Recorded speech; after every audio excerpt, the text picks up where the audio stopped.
Tell us what 8,500 US troops on heightened alert means. Just going to be blunt about it. This is for domestic purposes. Those troops, 8,000 troops, would do absolutely nothing in here. And the question's got to be, towards what end? I mean, are you even contemplating sending them to Ukraine to fight Russia?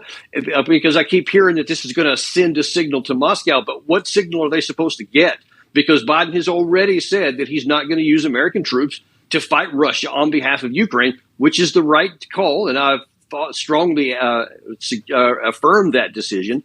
But if you're saying, hey, because they may go to NATO, nothing in the force posture of the Russians shows that they have even the slightest possible thought of going into NATO, any NATO country, because of the Article 5 guarantees. It's a 30-nation bloc, which would almost be suicide because Russia cannot take on NATO. In fact, they probably can't even take the entirety of Ukraine. They'll probably just limit it to areas that are friendly to them. But I think that this is just a posturing and probably to make people in the United States and the West feel good about themselves, I guess. Who is going to do the fighting then?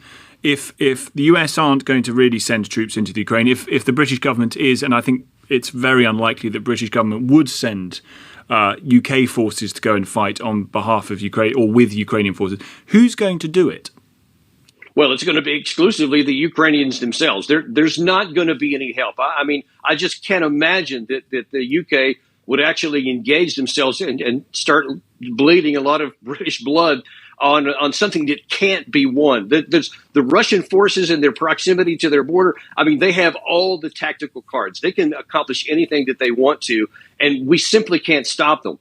Now, we are not going to deter them, let me just say, with this threat of sanctions or whatever, because we've overused that tool, and Russia now has shown they can get by with the sanctions, and I think he's already calculated that.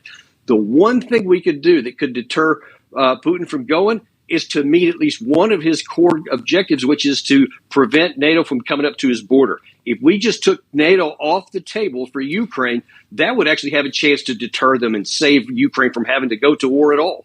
Of course, that would upset and dismay the Ukrainians who want to make a sovereign choice for their own country about whether they would like to apply to join NATO. But you're saying, Daniel, it's just too difficult.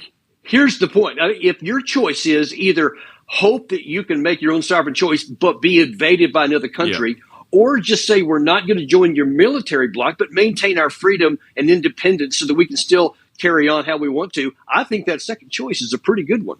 What does that sends a message, though, doesn't it, to the Kremlin, that ultimately NATO is, as a defensive organisation, is going to really struggle to mount a defensive response if a NATO country is invaded, like Ukraine, by Russia? No, they don't even want the fight. Don't see that at all, because Ukraine is not a NATO member. Now, any country that is a NATO member has the Article 5 right now guarantees of mutual defense. That is still, I think, very solid. Now, I've been against a lot of these rounds of expansion because, like, for example, the Baltics, it's very difficult militarily to defend the Baltics, even with NATO. So we're already overstretched. And that's why I think it is a horrible decision to even think about bringing NATO or Ukraine into NATO. We should have gotten that off the table a long time ago. The last thing we need to do is bring that headache into our organization.